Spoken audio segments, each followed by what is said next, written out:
Good evening, everyone. My name is Singh. I'm a research scholar in economics in the Department of Basic Sciences and Humanities and Social Sciences, National Institute of Technology, Gujarat. The title of our paper is Socio-Economic Consequences of Armed Conflicts in Manipur. The paper is co-authored with Dr. Kuntuzam Singh, Associate Professor in Economics in the Department of Basic Sciences and Humanities and Social Sciences, National Institute of Technology, Gujarat. So, in the very beginning, let us try to situate where Manipur is located. Manipur is one of the 8 western states of India, bordering with Myanmar, and it is the most insurgency-ridden state with more than 30 insurgent groups from Meitei, Naga, Kuki, Jomi, Ma, and Muslim communities operating in the state.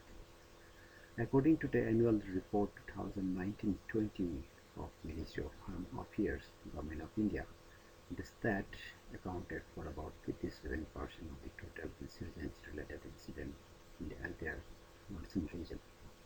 And the state is also known for its insurgency-related activities, deteriorating law and order situation, human rights violations, rampant corruption, economic underdevelopment, huge unemployment, drug trafficking, and addictions, etc. A fear psychosis and a great sense of insecurity became pervasive due to frequent cases of kidnapping, killing, threat, and extortion. Frequent violations of human rights take place at the hands of the insurgents as well as of the security forces.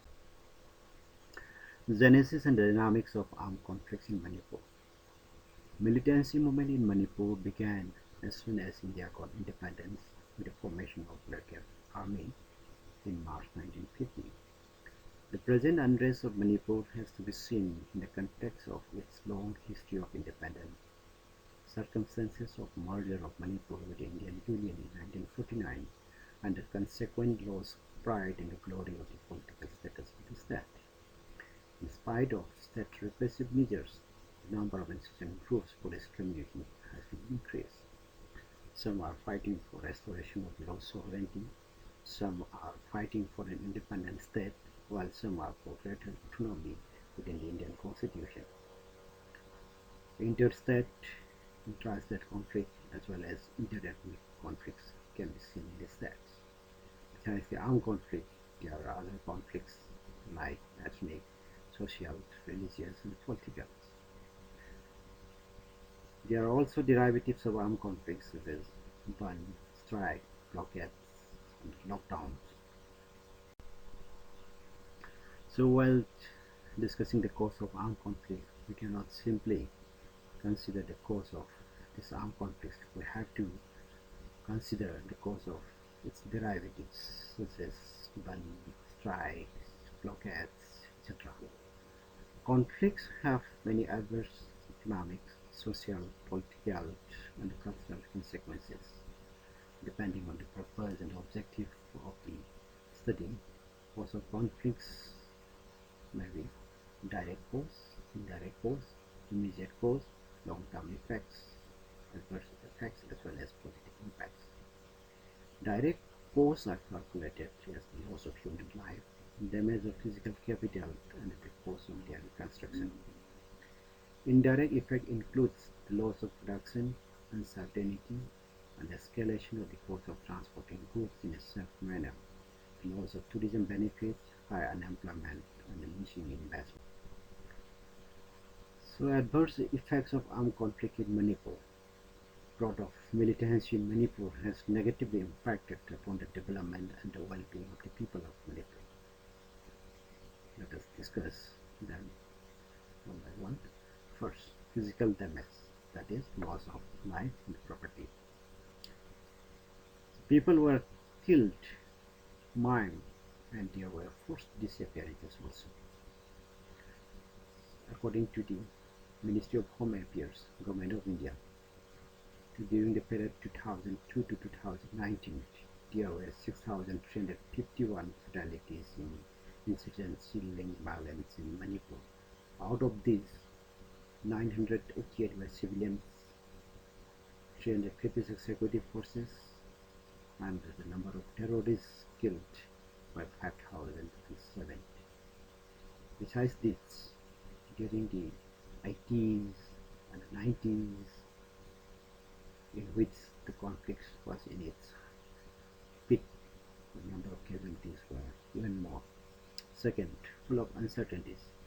A fear psychosis and a great sense of insecurity became pervasive due to frequent cases of kidnapping, killing, threat, and extortion, frequent violations of human rights that take place at the hands of the insurgents as well as of the security forces. People are leading a life which is full of uncertainties, and the life has become very insecure with its passing days. Diversion of funds and resources. Both public and the government divert their valuable time, energy, and money to cope with the prevailing situation, that is from productive to unproductive. They could have utilized their resources in engaging in some earning activities if there were no conflicts. And the vicious cycle of insurgency and underdevelopment. The economy of Manipur is trapped into the vicious cycle of insurgency and underdevelopment.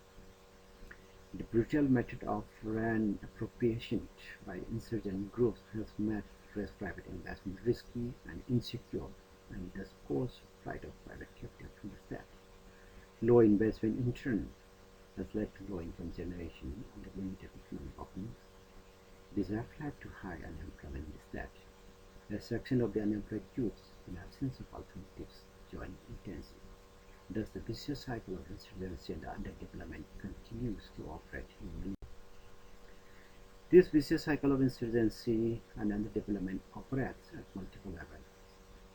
A huge amount of fund is raised by the insurgent groups through extortions, and a reliable share of that fund is used for unproductive purposes. A significant part of it goes out of the state to buy arms and ammunition and other logistics. This drain of resources keeps the economy perpetually underdeveloped. Development projects are heavily extorted, which has led to poor capital formation and the perpetuation of underdevelopment in the state. A significant size of the students moved out of the state, particularly for higher education. The overall insecure environment acts as a push factor as parents want to keep their works out of the theater of war. As a result, while the institutional resource in the state remains underutilized, a sizable fund moves out of the state in the form of transfer income in order to support the children who study outside. Many of them are reluctant to come back to the state after attaining higher education and because of the insecure environment. There are other evil practices like corruption, drug smuggling, human trafficking, present arms and ammunition, which hides human rights violations, and the suppression of freedom of speech as consequences of conflict. So besides those adverse consequences, there are also very few positive impacts of the armed conflict in Manipur, as expressed by a significant number of respondents. According to them, conflicts brought changes. The government of India starts giving attention to the voices of the people. They can no more remain silent. They started creating infrastructure development with job creation to divert educated youth's minds so that youths are restrained from the path of violence. According to them, whatever changes seen, though very little in attitude, are because of conflict. If there were no conflicts, the government of India would have continued the same attitude of negligence. So-called development projects being taken up in the state recently might not have been taken up. In other words, the government of India started respecting the sentiments of the people of the state.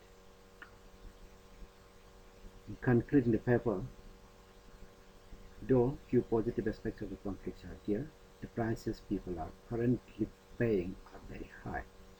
Long-term cost of conflict will often be more huge. The legacy of the conflict will last for many decades, even after the